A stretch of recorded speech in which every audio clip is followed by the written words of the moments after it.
Assalamualaikum warahmatullahi wabarakatuh. Perkenalkan, nama saya Apriliani Ningtyasmita, nomor induk mahasiswa 20106100030. Pada video kali ini, kita akan membahas sebuah artikel yang berjudul Perilaku Pedagang Grosir Ditinjau dari Etika Bisnis Islam, karya Susi Widiasari STAI Badrus Soleh Kediri. Pada video kali ini, kita tidak akan hanya membahas tentang isi artikel tersebut, namun juga akan menganalisis mengenai ruang lingkup serta metode dan pendekatan yang digunakan pada artikel tersebut. Selanjutnya, sebelum menganalisis, mari kita bahas mengenai isi dari artikel tentang perilaku pedagang grosir ditinjau dari Etika Bisnis Islam karya Susi Widiasari STAI Badrus Soleh Kediri. Bagaimana sih perilaku pedagang grosir jika ditinjau dari etika bisnis Islam? Mari kita analisis bersama. A. Pedagang atau penjual. Pedagang ialah kegiatan jual beli barang dan jasa yang bertujuan memperoleh laba. Pedagang yang intinya jual beli berarti saling menukar. Jual atau al-bai dan beli atau asyira adalah dua kata yang dipergunakan dalam pengertian yang sama, tapi sebenarnya berbeda. Dalam kegiatan jual beli, tidak hanya membicarakan penjualan atau pembelian saja, tetapi kedua objek tersebut tidak boleh dipisahkan. Dalam kegiatan jual beli, ditemui hubungan yang bersifat saling mempengaruhi atau hubungan sebab akibat. Hubungan yang terjadi akibat suatu perubahan menjadi perubahan yang lainnya, atau saling ketergantungan, sehingga menimbulkan sesuatu hal disebut hubungan hukum. Dalam jual beli, dikenal dengan adanya hukum pembelian dan hukum penjualan.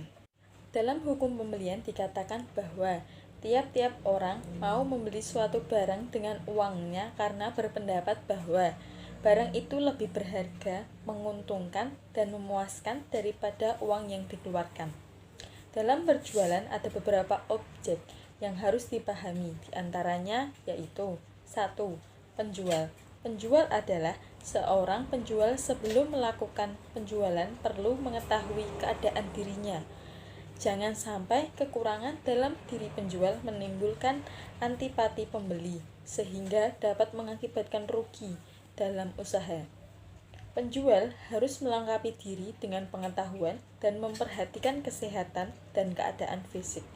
Jangan sampai menawarkan atau menerangkan barang yang kontradiktif dengan keadaan diri penjual. Yang kedua, barang. Sebelum menjual barang dagangannya, seorang penjual perlu mempelajari terlebih dahulu tentang keadaan, sifat dan kegunaan barang tersebut. Hal itu perlu dilakukan agar penjual dapat memberikan penjelasan terhadap calon pembeli, sehingga dapat menarik dan mempercepat proses penjualan.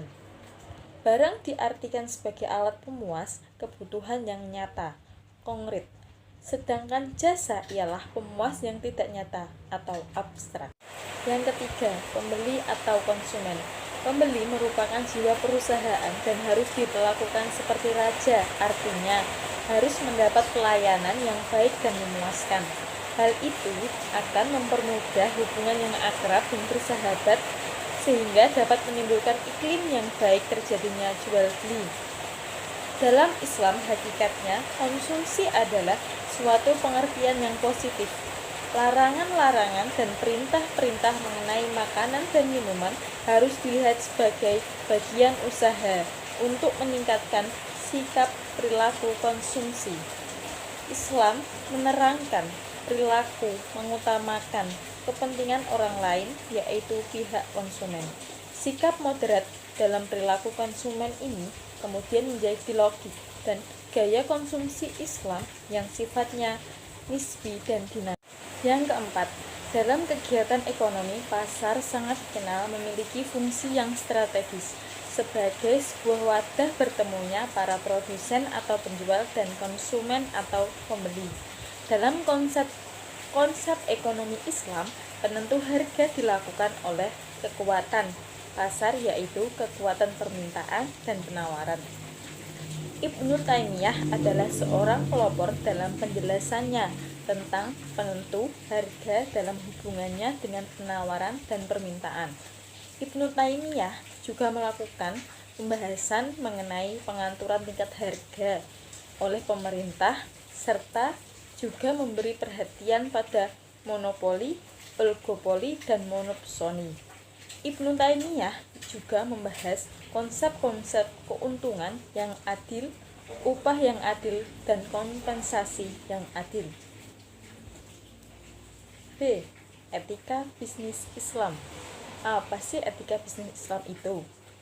Etika dapat diartikan sebagai aturan tentang prinsip-prinsip moral yang menentukan ukuran tentang baik atau jelek, benar atau salah dari tindakan seseorang, sehingga akan menjadi pedoman bagi tingkah laku seseorang atau suatu kelompok.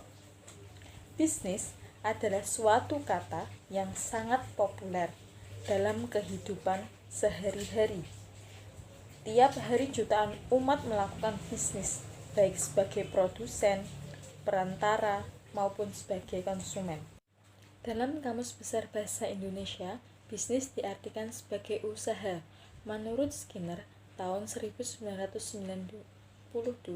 mendefinisikan bisnis sebagai pertukaran barang, jasa, atau uang yang saling menguntungkan atau memberi manfaat. Menurut Anaroga dan Soegiastuti tahun 1996, bisnis memiliki makna dasar sebagai the buying and selling of goods and service, yang artinya membeli dan menjual merupakan bagian pelayanan. Tujuan kegiatan bisnis adalah memproduksi dan menjual barang dan jasa yang dapat memuaskan kebutuhan dan keinginan masyarakat, serta untuk mendapatkan laba. Bisnis Islam yang dikendalikan oleh aturan halal dan haram, baik secara perolehan maupun pemanfaatan harta, sama sekali berbeda dengan bisnis non-Islam. Dengan landasan sekularisme yang bersendikan pada nilai-nilai material, bisnis non-Islam tidak memperhatikan antara halal dan haram. Dalam setiap perencanaan, pelaksanaan, dan segala usaha yang dilakukan dalam meraih tujuan-tujuan bisnis, Rasulullah pernah bersabda bahwa perdagangan atau bisnis adalah suatu lahan yang paling banyak mendatangkan keberkahan. Dengan demikian, aktivitas perdagangan atau bisnis nampaknya merupakan arena yang paling memberi keuntungan.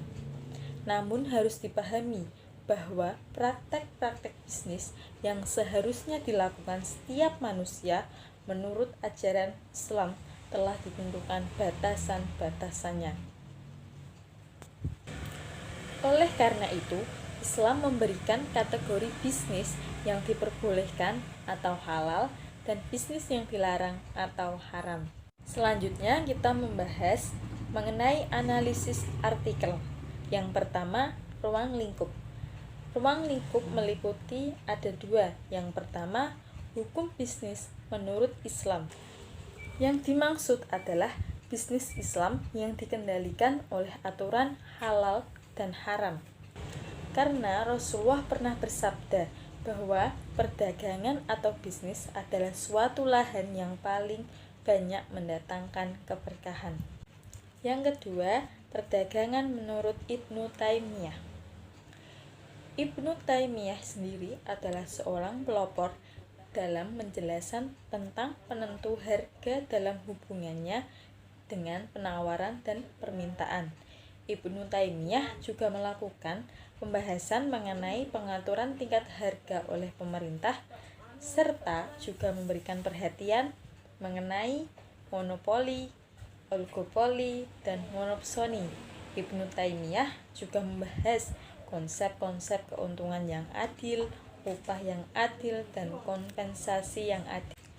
Metode dan pendekatan. dalam artikel ini menggunakan metode deskriptif.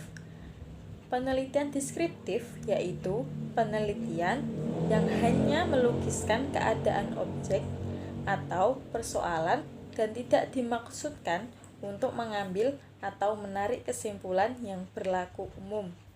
Sekian penjelasan dari saya. Wassalamualaikum warahmatullahi wabarakatuh.